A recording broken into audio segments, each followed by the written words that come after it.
Sport TV, 24 mai 2025, ça coïncide avec un samedi, l'Assemblée générale ordinaire de la Fédération sénégalaise de football. Le Sénégal qui va encore rentrer dans l'histoire parce que dans 69 jours aura lieu l'Assemblée élective de la Fédération sénégalaise de football. La question que tout le monde se pose, c'est autour de la présence de Maître Augustin Senghor. Est-ce qu'il sera candidat ou pas?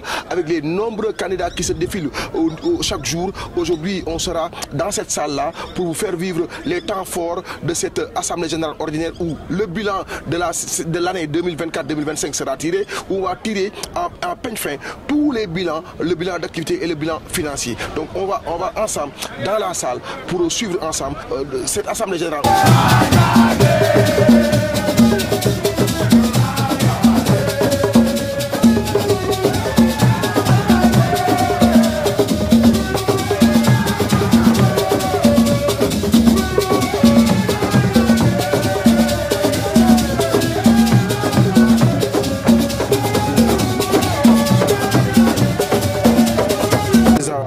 Président, à quelques minutes du démarrage de l'Assemblée générale ordinaire, aujourd'hui, à quoi peut-on s'attendre? Vous avez sûrement reçu le bilan d'activité et le bilan financier. Qu'est-ce qu'on peut s'attendre aujourd'hui? Bon, les retrouvailles de la famille du football sénégalais, parce que le Sénégal, c'est une nation de foot. On peut être divisé, mais ce ne sont pas les personnes qui comptent. C'est la structuration du football sénégalais. Être clair, être transparent et que ceux qui doivent diriger, dirigent. La dernière fois qu'on était là, Dakar n'avait pas tenu son assemblée générale. Cette fois-ci, c'est déjà fait, avec beaucoup de candidats qui se profilent à l'horizon, dont votre frère Niambaye. Aujourd'hui, est-ce qu'on peut dire que Dakar a retrouvé sa famille de football? Bon, Dakar a retrouvé son intégrité et sa dignité. Je ne dis pas qu'il l'a perdu, mais au moins ils sont actifs. Maintenant, il y a 3 candidats. Il y a mon frère Niambaye, il y a mon ami Jo, il y a mon ami Laïs. C'est tous des 3 amis. Maintenant, on va s'asseoir autour d'une table et que Dakar gagnera avant tout.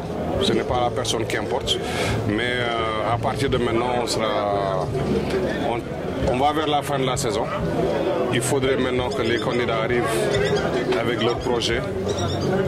Comment faire pour que la petite catégorie, surtout à Dakar, joue?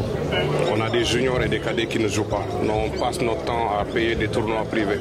Nos cadets, nos juniors vont à PSG Academy, vont à Challenge Foot. Ils jouent, mais ce n'est pas des matchs officiels. Et pourtant, on paye ses entraîneurs, on paye la couverture médicale. C'est beaucoup de frais, mais il faudrait qu'ils jouent. Pourquoi pas prendre les cadets et les juniors qui jouent en première heure des seniors? Si TFC doit jouer à Gela à 17h, pourquoi pas mettre les cadets à 15h ou à 16h? Donc il faut des initiatives et je pense que je ne suis pas candidat à la Ligue de Dakar, mais eux 3, ils pourront, je suis sûr qu'ils vont venir avec des programmes et on verra les next steps comme on dit. Dans 69 jours, l'élection élective de la Fédération sénégalaise de football, la candidature de Maître Senghor sur toutes les lèvres. Aujourd'hui, quel est le conseil que vous donnez au monde du football? Est-ce que Babacar Dia est candidat aussi? Bon, je ne peux pas donner de conseils au football. Ça fait TFC aura 15 ans en septembre. Augustin, les textes lui permettent d'être candidat. Il ne s'est pas prononcé. Peut-être qu'après l'AG, on verra ceux qui sont candidats et ceux qui ne sont pas candidats. Moi, je ne serai pas candidat. Donc, je ne suis pas candidat.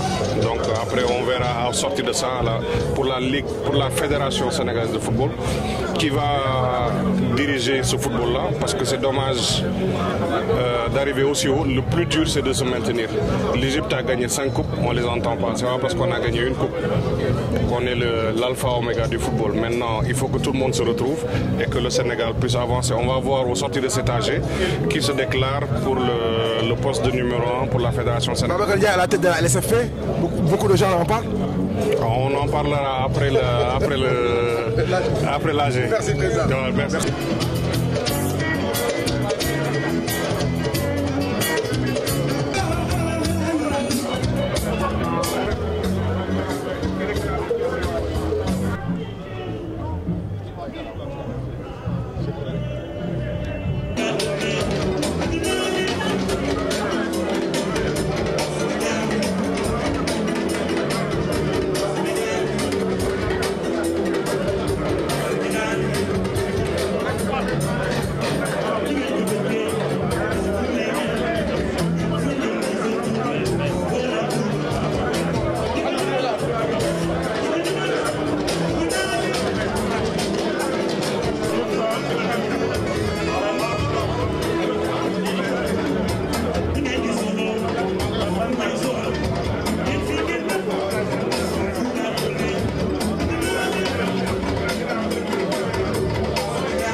Merci beaucoup, Ankara.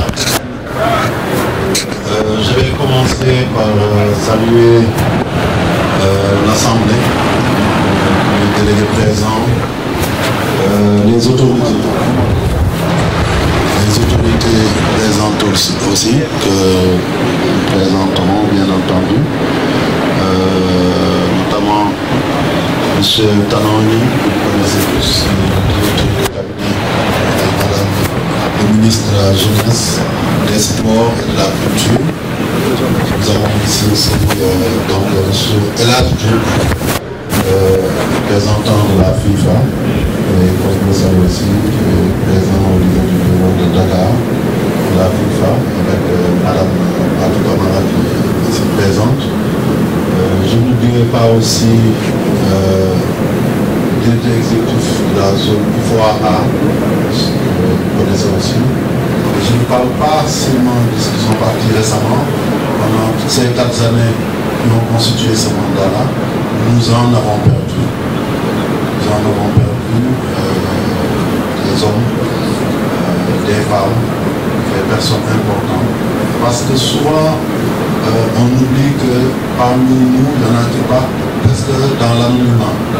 On n'en parle pas parce que justement ils ne sont pas capitaines, ils ne sont pas dirigeants émérites, ils sont juste acteurs du football.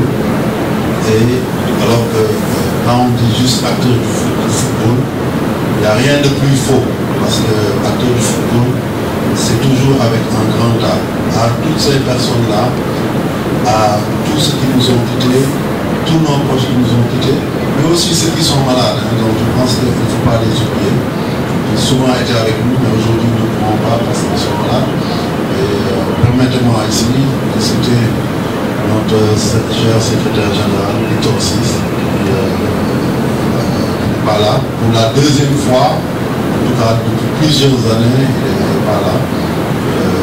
Il est en France en touriste soigné, donc on a pensé à toutes ces personnes essentiellement à lui. Donc je voulais qu'on s'élève, observer 1 minute de silence et de prière à l'intention de toutes ces personnes que je viens de citer.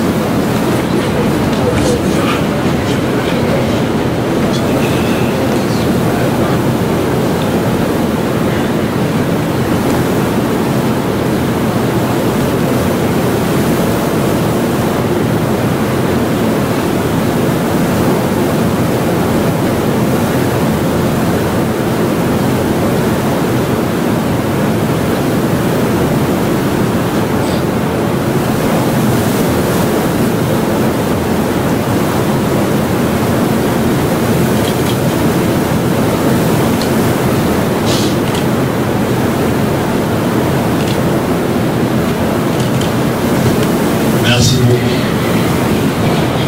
Donc, sans désemparer, nous allons procéder avant la cérémonie protocolaire sous la conduite du représentant de Madame le ministre et de l'État, M. Talani.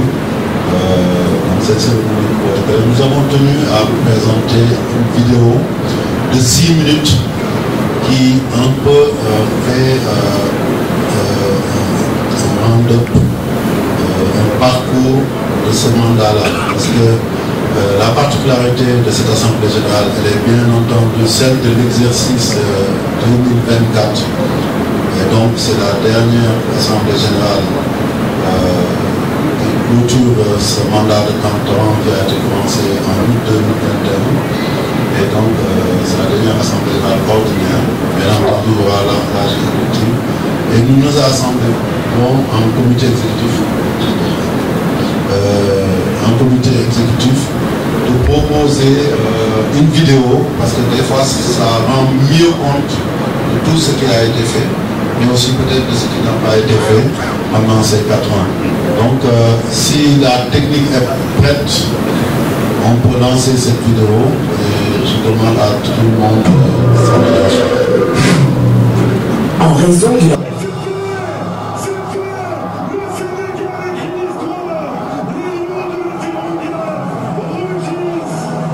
2022, le Sénégal remporte le trophée continental majeur au Cameroun. Une première pour le peuple sénégalais de goût connecté à la CAN en dames, le Sénégal atteint les demi-finales de la Coupe d'Afrique au Maroc, mais nos Lions ratent la qualification au mondial. Les moins de 20 ans jouent les éliminatoires du mondial de la catégorie. Les cadettes atteignent le deuxième tour des éliminatoires de la Coupe du Monde en Inde. Football sur le sable, le Sénégal gagne son 5e titre scolaire en regroupé les 14 établissements champions en garçons et filles au SNEPS de Thiès. Une rencontre des entraîneurs nationaux sur le projet de jeu des sélections des experts de la FIFA. La DNA a organisé des cours annuels de mise à niveau de ses arbitres élites et instructeurs. De retour sur le continent, l'équipe senior entérine son billet pour la 34e édition du foot africain. Les Lions jouent le Brésil en amical. Une victoire historique, 4-2 à Lisbonne. Seul point noir, le match perdu contre l'Algérie à Diamniadio. En éliminatoire de la Coupe du Monde 2026, le petites catégories permettent à la direction technique nationale de répertorier 30 jeunes qui constituent l'Académie fédérale. Le Sénégal bénéficie ainsi de l'appui de la FIFA via son programme TDS. 12 stages de licence l'art pour la mise en place des sélections garçons et filles de futsal en direction des JOJ Dakar 2026. Dans le cadre de la politique marketing de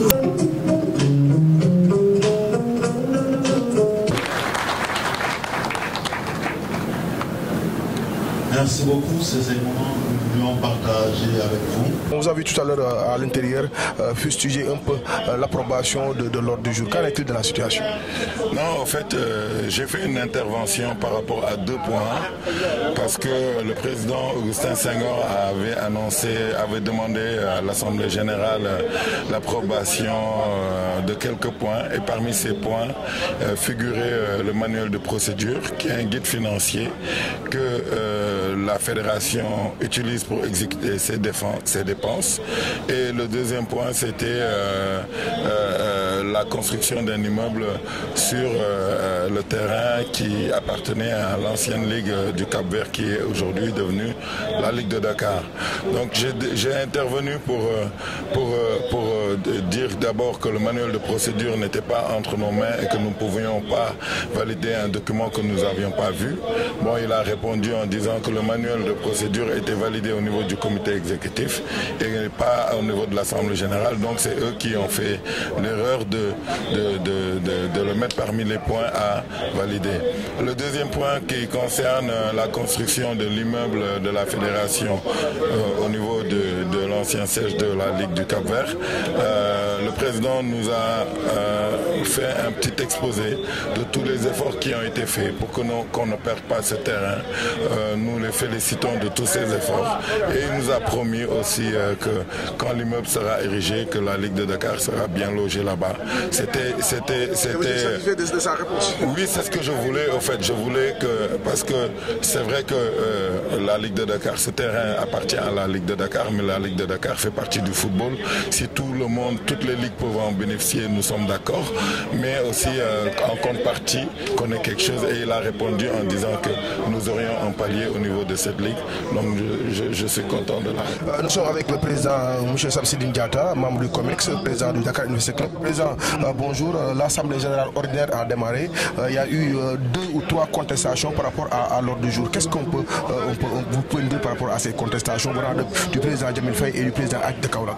D'emblée, ce n'est pas une contestation, on n'appelle pas ça contestation. C'est-à-dire ils ont fait des suggestions parce qu'en ignorant nos statuts, parce que je pense que l'ordre du jour a été répété exactement comme le stipule nos statuts. Donc il n'y a pas de contestation là-dessus, ils ont juste fait des suggestions.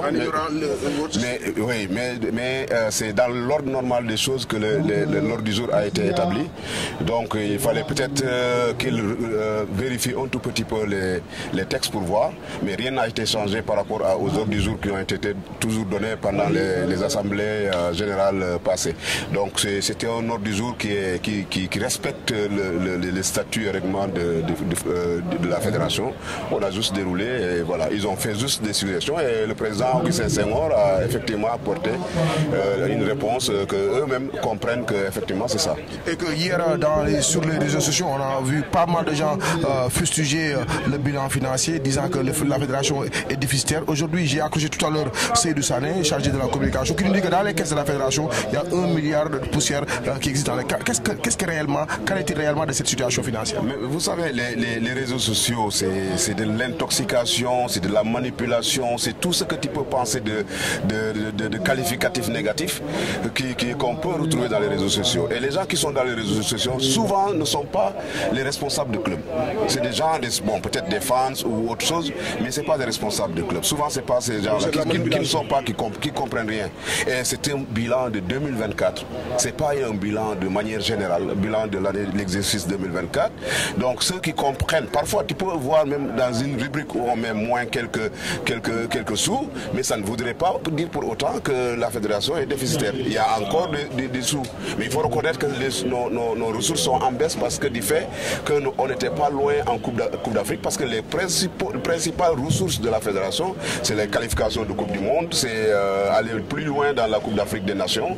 Donc si d'habitude on va jusqu'en demi ou en finale, et si cette fois-ci on s'arrête en huitième de finale, évidemment que les ressources ne seront pas assez conséquentes.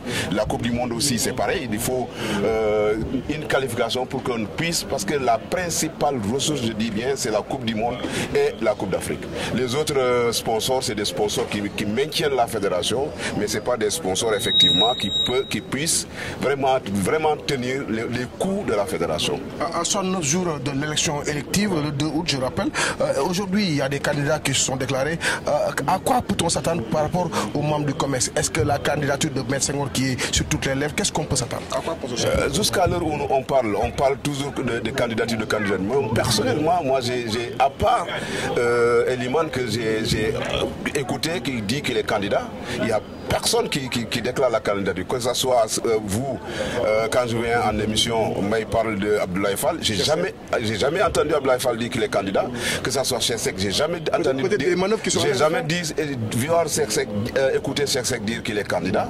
Alors, on a un président qui est là encore, qui est Augustin Senghor, qui est le président de la fédération. Moustapha Kamara qui l'a dit en direct sur nos antennes. Bon, Moustapha Kamara, moi j'ai jamais entendu. Il l'a dit sur nos antennes. Non, dans votre émission même, il y a Mbaye qui a dit que Moustapha Kamara n'était pas clair. Il était dubitatif. Il était dubitatif, donc ça voudrait tout dire.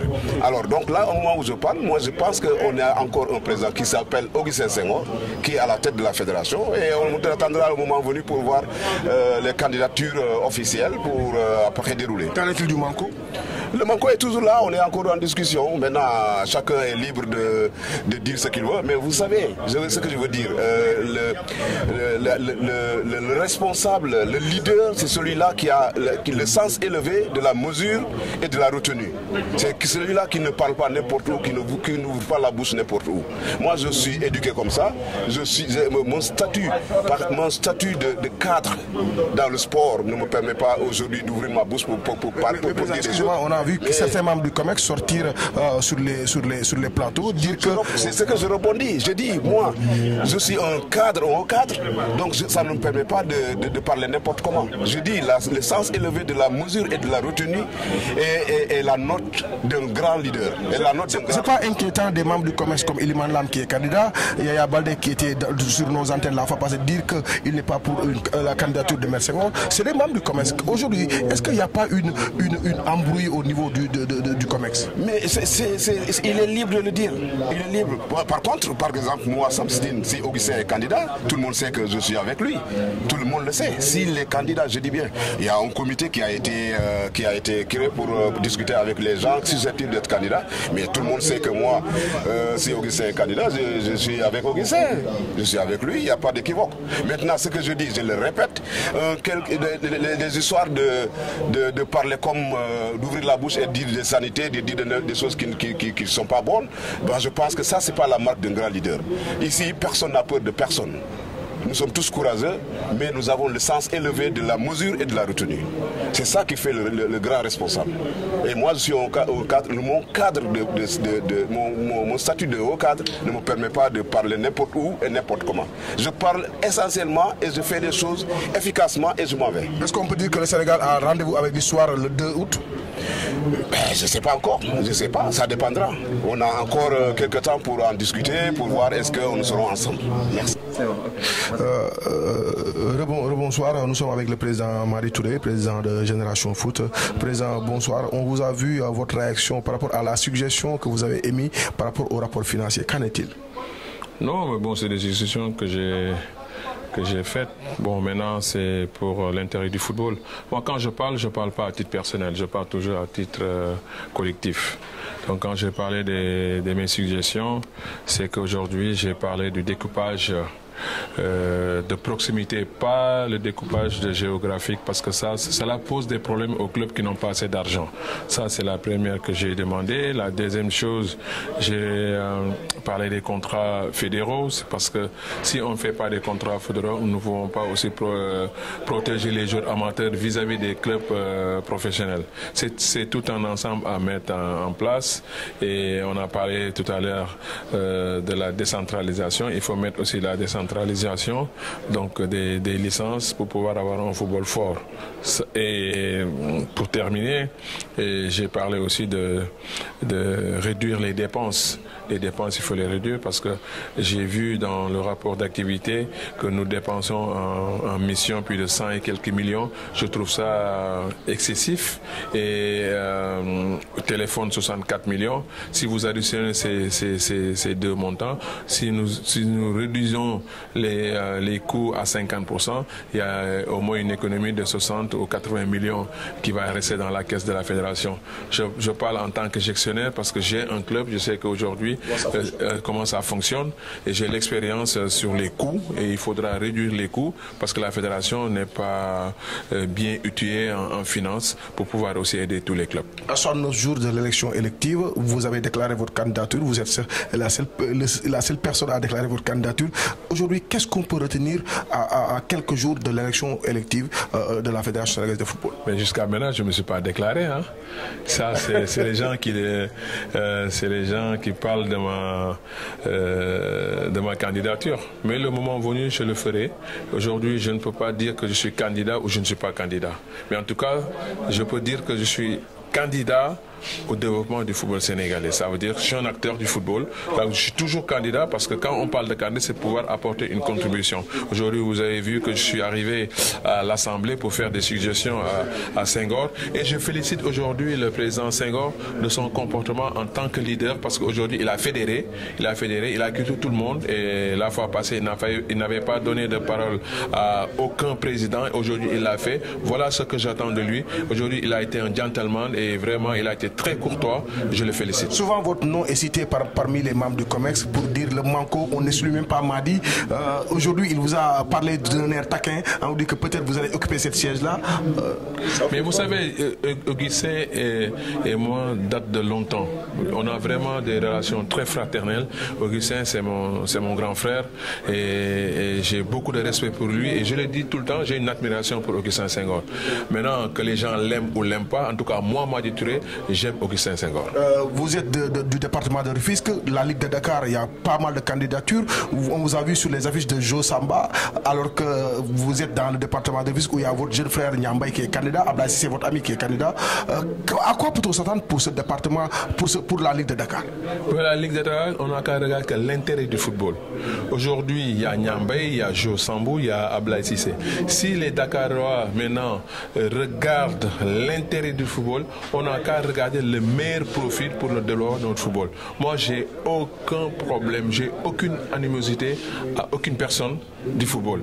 Donc, ce que je veux, c'est l'intérêt du football. Si on regarde l'intérêt du football, on votera celui le profil qui fera l'affaire. Merci, Président. Merci.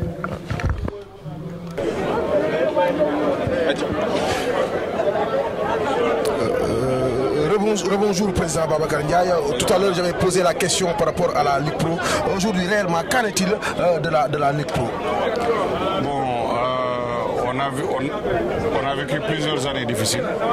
Ces 2 dernières années, bon, c'est pas le moment de tirer sur la Ligue Pro, mais je peux déclarer, après consultation de notre base des différents candidats et tout le monde, je serai candidat aux élections de la Ligue professionnelle. Et cette fois-ci, laisse-nous passer au consensus. Il faut aller aux élections, même si j'ai avec une voix. C'est un projet mûrement réfléchi depuis 10-12 ans. on sait ce que nous, les clubs pro, nous vivons. En termes de finances, d'organisation, il faut mettre le football professionnel au cœur du football aussi local. Valoriser ces jeunes, valoriser les emplois, finances, médicales, administratives, il y a tout un chantier à faire. Et on ne peut plus continuer à faire du foot pro comme ça. Chaque année, on recourt. On nous avait promis plusieurs fois 50 à 100 millions. Mais bon, maintenant, on court toujours derrière. Il vient de faire sa déclaration comme président de la Ligue Pro. Aujourd'hui, vous dites que c'est le meilleur président. C'est le meilleur président aujourd'hui. Pourquoi il est le meilleur président? Je ne parle pas aujourd'hui parce que c'est mon ami. Je le parle parce qu'il a fait pour Tenguet. Aujourd'hui, le football a besoin de Babacar Ndiaye pour faire développer. Et si nous voulons aujourd'hui régler le problème des clubs professionnels, cet homme-là va le faire. Merci, Marie. Merci, président. Merci, président. Merci. Sur 433 membres et clubs. Donc ce qui est important, il s'agissait de la dernière assemblée générale de ce mandat 2021-2025 et on le sait, dans 2 mois ou plus, nous irons aux élections de renouvellement et ce qu'il faut magnifier, c'est ce cadre apaisé de cette assemblée générale, mais aussi cet exercice auquel on s'est adonné, puisque nous avons permis et aux acteurs, membres et dirigeants de clubs de prendre la parole. Nous avons donné à toutes les 14 ligues le soin de parler et de s'exprimer, non seulement par rapport à des remerciements, par rapport au travail qui a été fait, par rapport aux actions, aux investissements qui ont été réalisés, mais aussi par rapport aux résultats obtenus dans ce mandat qui est un mandat exceptionnel dans l'histoire du football sénégalais. C'est le premier mandat qui a permis au Sénégal de gagner d'abord un premier trophée continental avec l'équipe A, mais aussi de gagner pratiquement dans toutes les catégories. Mais aussi derrière, dans ce même mandat, nous avons qualifié nos équipes à toutes les compétitions continentales possibles, sans compter le fait qu'au Sénégal, il est indéniable qu'en ce qui concerne le football, dans toutes les 14 ligues, dans les départements les plus reculés, tous les jeunes jouent au football, tous les clubs, toutes les ligues maintenant ont dans chaque département des clubs qui sont présents, qui compétissent. Après, nous avons pu quand même valider et le rapport d'activité et le rapport financier. Après la certification par l'auditeur externe, donc le commissaire aux comptes. Et nous avons vraiment insisté sur cette ambiance très chaleureuse et cette ambiance apaisée de cette Assemblée générale qui rassure sur l'avenir du football sénégalais et qui montre aussi que même face aux échéances futures que sont les élections, les gens ont compris que les enjeux sont des enjeux d'unité, des enjeux de stabilité, de continuité dans la performance pour le football sénégalais, que ces performances soient sportives, mais aussi qu'elles soient financières, parce que plus que jamais, le football sénégalais a besoin de moyens pour rester sur le plateau de performance sur lequel il s'est installé depuis quelques années, au point qu'on nous considère comme un pays pilote en Afrique et dans le monde. Il faut qu'on continue. Nous avons salué l'appui de l'État, c'est important. Et nous avons remercié Madame le ministre pour sa collaboration, remercier le président de la République, M. Bassirou Diomaye Faye, pour son implication et son engagement à travers le gouvernement dirigé par le Premier ministre Ousmane Sonko, pour que, notamment en ce qui concerne l'équipe A, tout puisse se passer bien dans toutes nos activités, dans les matchs de préparation comme dans les matchs de compétition. Et il en sera ainsi, je l'espère, pour que d'autres succès viennent au Sénégal, parce que ce mandat a été le mandat des premiers résultats, des premiers trophées, mais nous sommes convaincus qu'en travaillant, ce ne sera pas le dernier. Et c'est sous ces entrefaites, je pense que cette Assemblée générale qui a été co-présidée par le directeur de cabinet de Madame le ministre de la Jeunesse, des Sports et de la Culture, donc M. Tanon Ning, et le représentant de la FIFA, M. Elhaji Waka Diop, accompagné de Mme Fatou Kamara de la FIFA. Donc cet AG s'est tenu sous leurs auspices, sous leur présidence, et c'est l'occasion de les remercier. Remercier aussi la FIFA, la CAF, ne pas oublier certains partenaires incontournables. Je veux parler de nos partenaires sponsors que je ne citerai pas, mais qui se reconnaîtront. Mais je parlerai aussi des acteurs dont nous ne pouvons pas nous séparer. Je voulais parler de la presse qui, au long de ces 4 ans, nous a accompagnés, nous a soutenus, nous a critiqués. Parce que la critique aussi, c'est une forme d'accompagnement et de soutien. Il est important que quand on gère quelque chose qui appartient à tous les Sénégalais, qui est presque un bien public, qu'on accepte de nous remettre en cause en écoutant ceux qui nous critiquent, mais aussi que nous apportent des contributions pour faire ce qu'il y a de mieux, en copiant aussi les bonnes pratiques qui sont ailleurs. Et ça, je pense que la presse sénégalaise, la presse sportive le joue pleinement. C'est l'occasion de les saluer. Je pense que je n'ai oublié personne, sauf à moi aussi à remercier mes pairs du comité exécutif. C'est avec eux qu'on a tout réalisé, avec l'ensemble des acteurs du football. Dans le football, il n'y a pas d'obédience. Nous sommes tous ensemble, nous avons la même passion. Et je n'oublie pas, bien entendu, notre administration qui se bat, qui se développe, qui gagne en professionnalisme pour faire en sorte qu'aujourd'hui, en Afrique et dans le monde, et particulièrement en Afrique, notre administration est citée en exemple. D'autres fédérations veulent même s'inspirer de ce que nous faisons en termes d'organisation, en termes de fonctionnement pour pouvoir le dupliquer chez eux. Et donc bravo aussi à la fédération, au secrétaire général Victor VI qui est absent depuis quelques temps, mais aussi à son adjoint qui assure son immunité, M. Mamoudou Diouf, et l'adjoint intérimaire qui est M. Adam Gueye, et l'ensemble de l'équipe de l'administration fédérale. Je pense que je n'ai oublié personne. Je dirais simplement une petite pensée, parce que ça a été le début de cette Assemblée générale, une petite pensée à ce jour. Fadjour Ndiaye que nous avons perdu, capitaine de l'US Ouakam, mais aussi à toutes les personnes décédées lors de ce mandat de 4 ans, mais aussi ne pas oublier les personnes anonymes. Souvent on ne parle que de ceux qu'on connaît, ceux qui ont un nom et qui sont dans notre proximité, mais il y a tellement d'acteurs de football, d'acteurs du sport qui partent, d'autres qui sont malades, d'autres qui sont empêchés pour d'autres raisons de vivre leur passion, qu'il faut avoir une pensée en ces moments-là, et nous avons cette pensée-là. Vive le football sénégalais, continuons dans cette voie, et je suis persuadé que les succès ne font que commencer.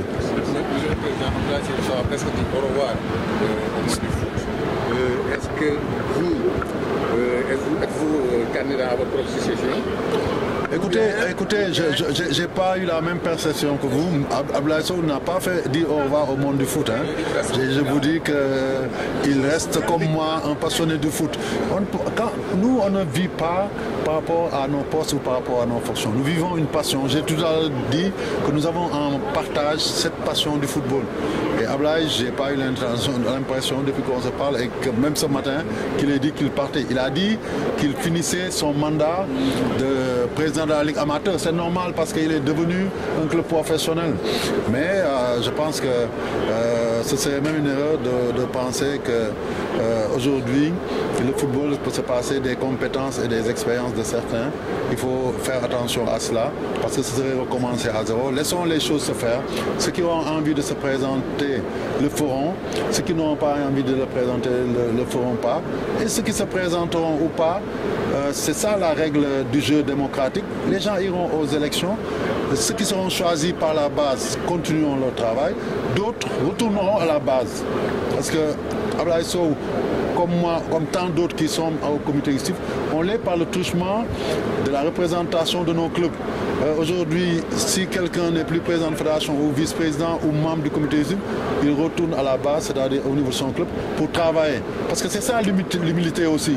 On ne peut pas considérer un engagement dans une discipline uniquement sous le prisme de la responsabilité suprême qu'on vous confie ou intermédiaire. C'est pas comme ça. Soyons simplement comme tous les autres qui nous ont mandatés ici, à peu près près de 350 délégués qui nous ont fait confiance, alors qu'on n'est pas meilleur qu'eux. Ne l'oublions jamais.